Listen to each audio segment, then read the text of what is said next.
अस्सलाम वालेकुम। मैथ के सफ़र में आज की जो हमारी वीडियो है एक्सरसाइज 1C। क्वेश्चन नंबर है हमारे पास 11। The frequency F kilohertz of a radio wave is inversely proportional to its wavelength lambda M. ठीक है, हमारे पास क्या है, फ्रीक्वेंसी है वो हमारे पास है किलो हर्ट्ज़ में। ऑफ अ रेडियो वेव, एक रेडियो वेव की, इज़ इनवर्सली प्रोपोर्शनल, वो क्या है, इनवर्सली प्रोपोर्शनल है टू इट्स वेव लेंथ। ठीक है, जो फ्रीक्वेंसी है वो हमारे पास किलो हर्ट्ज़ में है एक रेडियो वेव की, और वो किसके इनवर्सली प्रोपोर्शनल है टू इट्स वेव लेंथ। जो इसकी वेव लेंथ है उसके क्या है, इनवर्सली प्रोपोर्शनल है। The frequency of radio wave that has a wave length. अब जो हमारे पास फ्रीक्वेंसी है of radio wave that has a wave length, और जो उसकी वेव लेंथ है वो हमारे पास कितनी है, वो हमारे पास 3000 मीटर है। और जो इसकी फ्रीक्वेंसी है वो हमारे पास किस में है, 100 किलो हर्ट्ज़ में है। Find the frequency of radio wave. हमने क्या करना है, फ्रीक्वेंसी फाइंड करनी है रेडियो वेव की that has a wave length. जो उसकी वेव लेंथ है वो हमारे पास कितनी है, वो हमारे पास है 500 मीटर। ठीक है, अब यहाँ पे देखें, यहाँ पे उसने हमें वेव लेंथ दे दी है और हमने क्या करना है, फ्रीक्वेंसी फाइंड करनी इसके पार्ट नंबर 1 में।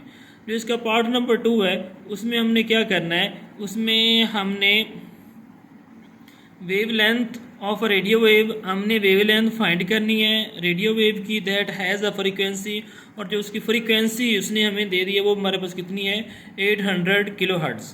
ठीक है, तो जो हमारे पास फर्स्ट पार्ट था उसमें उसने हमें वेव लेंथ दी थी और हमने फ्रीक्वेंसी फाइंड करनी थी। सेकंड पार्ट में उसने हमें वेव लेंथ दे दी और हमने फ्रीक्वेंसी क्या करनी है, वेव लेंथ हमने फाइंड करनी है, और जो उसकी फ्रीक्वेंसी है वो उसने हमें दे दी है। ठीक है, तो चलो अब हम इसको सॉल्व कर लेते हैं। क्वेश्चन नंबर हमारे पास 11 है। ठीक है, एक्सरसाइज 1C का। अब उसने जो हमें डाटा दिया है वो हमारे पास क्या है, फ्रीक्वेंसी भी उसने दे दी है, वेव लेंथ भी दे दी है। ठीक है, जो फ्रीक्वेंसी है हमारे पास क्वेश्चन में गिवन है वो हमारे पास कितनी है, 100 है, और जो वेव लेंथ है वो हमारे पास कितनी है, 3000 है। अब उसने हमें जो वेव लेंथ दे दी थी वो हमारे पास 500 मीटर थी, और वो कहता है कि इसकी आपने फ्रीक्वेंसी फाइंड करनी। ये हमारे पास पार्ट नंबर 1 है। ठीक है, अब देखें फ्रीक्वेंसी हमारे पास 3000 है, और सॉरी वेव लेंथ उसकी 3000 है, और जो फ्रीक्वेंसी है वो हमारे पास कितनी है, 100 मीटर है। जितनी वेव लेंथ ज़्यादा है उतनी फ्रीक्वेंसी क्या है, कम है। अब उसने वेव लेंथ जो है पहले से कम करके 500 कर दिए, और हमने बताना है कि उसकी फ्रीक्वेंसी क्या होगी। अब देखें, जितनी वेवलेंथ ज़्यादा थी उतनी फ्रीक्वेंसी कम है। अब जितनी वेवलेंथ कम होगी उतनी फ्रीक्वेंसी क्या होगी, ज़्यादा होगी। तो इसका मतलब है जो हमारे पास एक्स के साथ जो एरो आता है वो हमेशा नीचे से ऊपर की तरफ आता है, और बाकी जो हमारे पास विदाउट एक्स टर्म होती है उसके आपने बताना होता है कि ये डायरेक्टली प्रोपोर्शनल है या इन्वर्सली प्रोपोर्शनल है।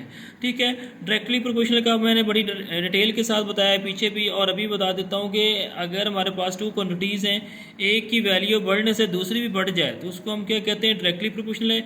अगर एक की वैल्यू कम होने से दूसरी बढ़ जाए उसको हम इन्वर्सली प्रोपोर्शनल कहते हैं, या दूसरी के कम होने से पहली बढ़ जाए उसको भी हम इन्वर्सली प्रोपोर्शनल कहते हैं। ठीक है, अब यहाँ पे उसने हमें वेवलेंथ 500 दे दी है, तो उसकी फ्रीक्वेंसी क्या हो जाएगी, अब उसकी फ्रीक्वेंसी हमारे पास ज़्यादा हो जाएगी। वेवलेंथ कम हुई है तो फ्रीक्वेंसी ज़्यादा हो जाएगी, तो ये हमारे पास क्या हो जाएगा, इन्वर्सली प्रोपोर्शनल। और इसका जो एरो होगा वो ऊपर से नीचे की जानब आ जाएगा।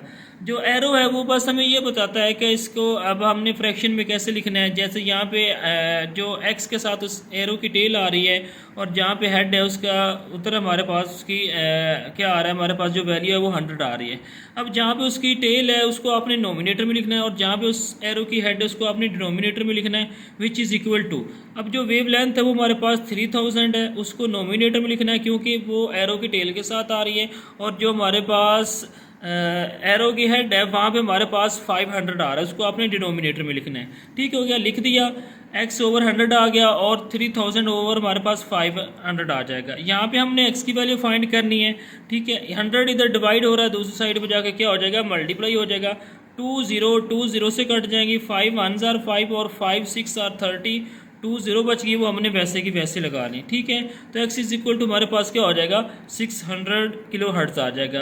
तो अब आपको पता चल गया कि हमारे पास जितनी वेवलेंथ हमने कम की है उतनी फ्रीक्वेंसी क्या होगी है, ज़्यादा होगी है। ठीक है, the frequency of a radio wave is, हमारे पास यहाँ पे एंड पे लिख लेना है, the frequency of a radio wave is 600 kilo hertz. ठीक है, उसका पार्ट नंबर हमारे पास 2 है, उसमें हमने क्या करना है, जो डाटा गिवन है क्वेश्चन में फ्रीक्वेंसी हमारे पास गिवन थी और वेवलेंथ गिवन थी। फ्रीक्वेंसी 100 हो तो जो वेवलेंथ है वो हमारे पास कितनी है 3000। अब उसने हमें फ्रीक्वेंसी दे दी है, फ्रीक्वेंसी उसने 800 दे दी है और वो कहता है कि इसकी वेवलेंथ हमने क्या करनी है, फाइंड करनी है। आपको पता है जिसके साथ x होता है, जो अननोन वैल्यू होती है, उसका एरो हमेशा नीचे से ऊपर की तरफ होता है। ठीक है, उसके बाद देखें वेवलेंथ हमारे पास 3000 है तो उसकी फ्रीक्वेंसी कितनी है 100।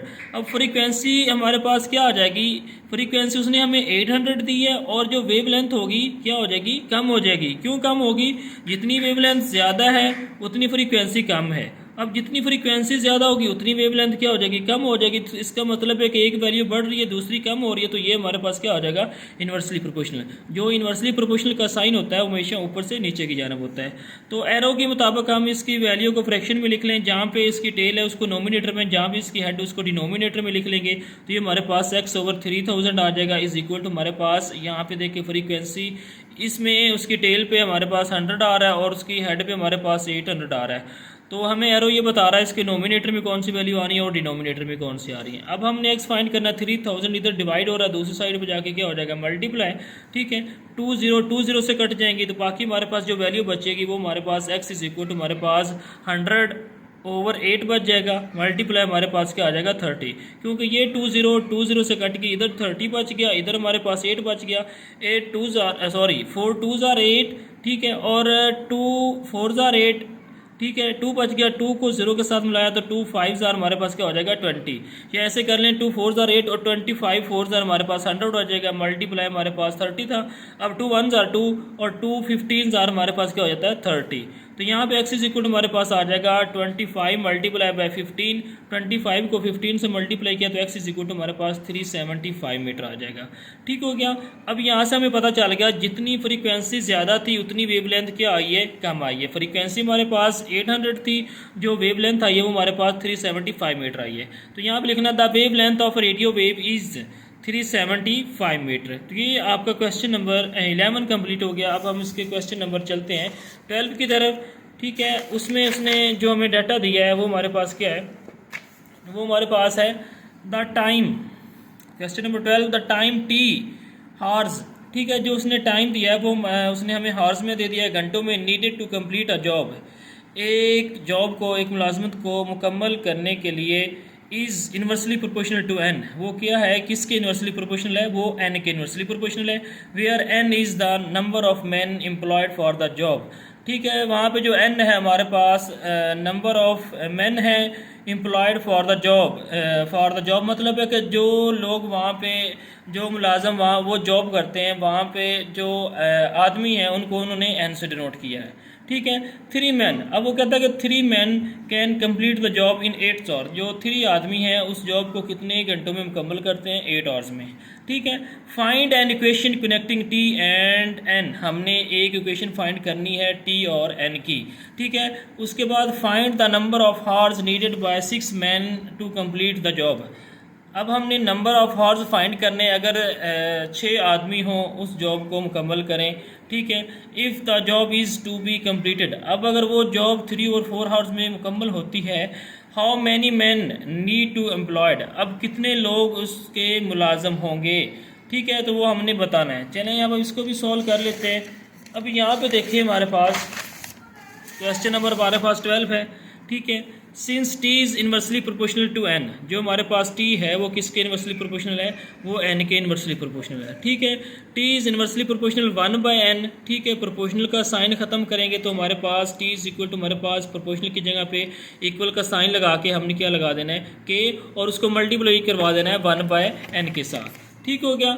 अब आगे देखें, आगे हमारे पास क्या है, जब हमने प्रोपोर्शनल का साइन ख़त्म किया, के को हमने मल्टीप्लाई करवा देना 1 के साथ। ये हमारे पास टी इज इक्वल टू हमारे पास k/n आ जाएगा। Here k is a constant. ठीक है।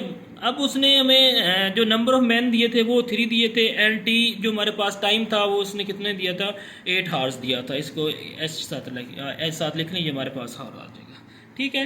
वो कहता है दैन के हमने क्या करना था, फाइंड करना था। जब उसने हमें नंबर ऑफ मैन भी दे दिए और टाइम भी दे दिए, तो हमने क्या फाइंड करना है, के फाइंड करना है। अब यहाँ पे टी की जगह पे हमने क्या पुट कर देना है, 8 पुट कर देना है, और हमने एन की जगह पे 3 पुट कर दिया। ठीक है। तो यहाँ से हमारे पास के की वैल्यू आ जाएगी। देखिए इधर 3 डिवाइड हो रहा है, दूसरी साइड पे जाकर 3 मल्टीप्लाई हो जाएगा। तो के इज इक्वल टू हमारे पास 8 multiply 3 which is equal to हमारे पास क्या हो जाएगा, 24 आ जाएगा। ठीक है। अब हमने इसकी कनेक्टिंग इक्वेशन फाइंड करनी है। ठीक है। जो इसका पार्ट नंबर 1 है, जो कनेक्टिंग इक्वेशन है वो हमारे पास क्या होती है, टी और एन की। हमने क्या करेंगे, जो हमारे पास के की वैल्यू होगी वो हम इसमें पुट कर देंगे इक्वेशन नंबर जो हमने ऊपर प्रोपोर्शनल का साइन ख़त्म करके बनाई थी। तो हमारे पास वहाँ पे जो के की वैल्यू आ रही थी वो हमारे पास 24 आ रही थी। तो टी इज इक्वल टू हमारे पास 24 ओवर हमारे पास एन हो जाएगा। तो ये हमारे पास इक्वेशन नंबर 1 हो जाएगी। अब हमने नेक्स्ट क्या करना है, सेकंड पार्ट में when N is equal to 6। अब अगर एन हमारे पास 6 आता है तो जो हमारे पास टी है वो हमारे पास क्या आता है, मतलब हमने टाइम फाइंड करना है। तो इक्वेशन नंबर आपने 1 को इस्तेमाल करना है। ठीक है। एन की जगह पे आपने 6 पुट कर देना है, टी आपने फाइंड करना है। तो 6 1 आर 6, 6 4 आर हमारे पास क्या हो जाएगा, 24। टी इज इक्वल टू हमारे पास क्या आ जाएगा, 4 आवर्स आ जाएगा। तो यहाँ से हमें पता चल गया कि अगर एन हमारे पास 6 आता है तो जो हमारे पास टी है वो हमारे पास क्या है, 4 आ जाता है, 4 आवर्स आ जाता है। ठीक है। अब when T is equal to हमारे पास क्या आ जाता है, टी हमारे पास अगर हमारे पास टी इज इक्वल टू 3/4 आता है, इसका जो पार्ट नंबर 3 है उसमें उसने हमें टी की वैल्यू दे दी है, वो हमारे पास हार्स में। वो कहता है अगर टी इज इक्वल टू हमारे पास 3 और 4 हार्स है, then N is equal to हमने क्या करना है, एन हमने फाइंड करना है फ्रॉम इक्वेशन नंबर 1। अगेन जो हमारे पास कनेक्टिंग इक्वेशन है उसी को हमने क्या करना है, इस्तेमाल करना है। अब यहाँ पे देखिए टी की जगह पे हमने क्या पुट कर देना है, 3/4 विच इज़ इक्वल टू हमारे पास क्या है, 24/n है। ठीक है। एन हमने फाइंड करना है, टी की जगह पे जो वैल्यू गिवन थी वो हमने पुट कर दी। ठीक है। अब हम इसको क्रॉस मल्टीप्लाई करेंगे। क्रॉस मल्टीप्लाई कैसे करना है, नोमिनेटर को डिनोमिनेटर के साथ, इस नोमिनेटर को डिनोमिनेटर के साथ। ठीक है। तो ये हमारे पास 24 को 4 से करेंगे और 3 को n से करेंगे तो ये हमारे पास 3n हो जाएगा। तो n इज इक्वल टू हमारे पास क्या हो जाएगा, n इज इक्वल टू हमारे पास 24 मल्टीप्लाई बाय 4 ओवर हमारे पास क्या आ जाएगा, 3 3 1 आर 3 और 3 8 आर हमारे पास क्या हो जाएगा, 24। ठीक है। और बाकी हमारे पास जो वैल्यू बच जाएगी वो 8 मल्टीप्लाई बाय 4 आ जाएगा। ठीक है। अब यहाँ पे तो हमने n फाइंड करना था, लेकिन इधर n हमारे पास n के साथ 3 भी आ रहा था, 3 इधर मल्टीप्लाई हो रहा था, दूसरी साइड पे लेके हमने उसको डिवाइड कर दिया था। तो n इज इक्वल टू हमारे पास 8 multiply by 4 which is equal to n हमारे पास क्या आ जाएगा, 32 मैन आ जाएगा। अब यहाँ से हमें पता चल गया कि अगर हमारे पास t हमारे पास 3/4 हार्स आता है तो जो नंबर ऑफ मैन है, ठीक है, टू कंप्लीट दिस जॉब, वो उस जॉब के लिए हमारे पास जो आदमी की जो हमें ज़रूरत है वो हमारे पास कितनी होगी, वो हमारे पास 32 मैन होगी। तो इसी तरह ये क्वेश्चन नंबर 12 भी कंप्लीट हो गया। तो इसके साथ साथ आप मेरे चैनल को लाइक कीजिए, सब्सक्राइब कीजिए और घंटी के आइकॉन को ज़रूर दबा दीजिए ताकि हर नई आने वाली वीडियो आप तक पहुंचती रहे। तो इजाज़त दीजिए, अल्लाह हाफिज़।